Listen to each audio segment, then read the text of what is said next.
यंदाचा लोकमान्य गणेशोत्सव मंडळाचा 28वा उत्सव आम्ही मोठ्या दिमाखाने साजरा करत आहोत आणि त्याचबरोबर यंदाच्या वर्षात विविध कार्यक्रमांचं आयोजन केलेलं आहे। यामध्ये नाटकं, त्यानंतर मुलांसाठी खास कार्यक्रम, कीर्तन आणि भजन आरत्या असा कार्यक्रम एकंदर 11 दिवस चालणार आहे आणि 11व्या दिवसी इथं बेळगाव येथील प्रभात म्युझिकल बँड यांच्या बँडच्या सहाय्याने त्या गणरायाचं विसर्जन आपल्या नयबाग तिरी ते मोठ्या दिमाखाने केलं जाईल।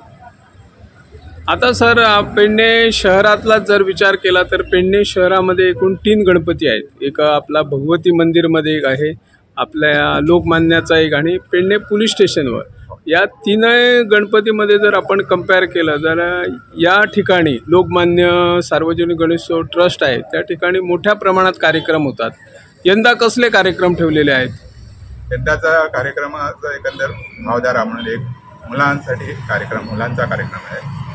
त्याचं नियोजन सूत्रनिवेदन नाना आसलकर यांनी केलेलं आहे। त्याशिवाय एक वैभव जादूगार हा कार्यक्रम पण इथं त्याच दिवशी होणार आहे, म्हणजे एकंदर 6व्या दिवशी। 7व्या दिवशी खास मुलासाठी वैष्णवी जोशी यांच्यामार्फत यांच्या स्कूल चालवतात, त्यांच्या स्कूलमार्फत साधारण 50-60 मुलांचा कार्यक्रम इथं होणार आहे।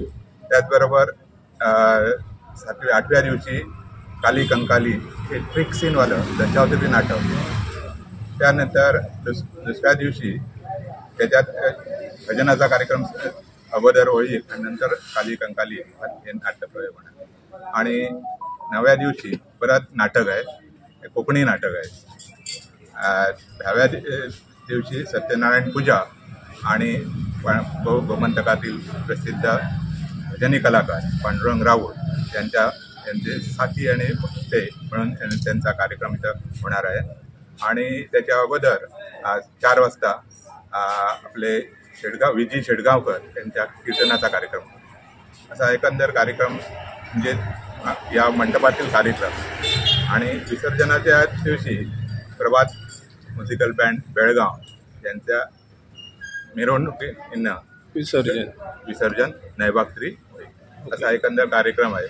जरी तुम्ही म्हटलात पेडण्यात 3 गणपती आहेत, कारण 2 हे सार्वजनिक रूपात किंवा दोन्ही या भगवती देवळामधला गणपती आणि लोकमान्याचा गणपती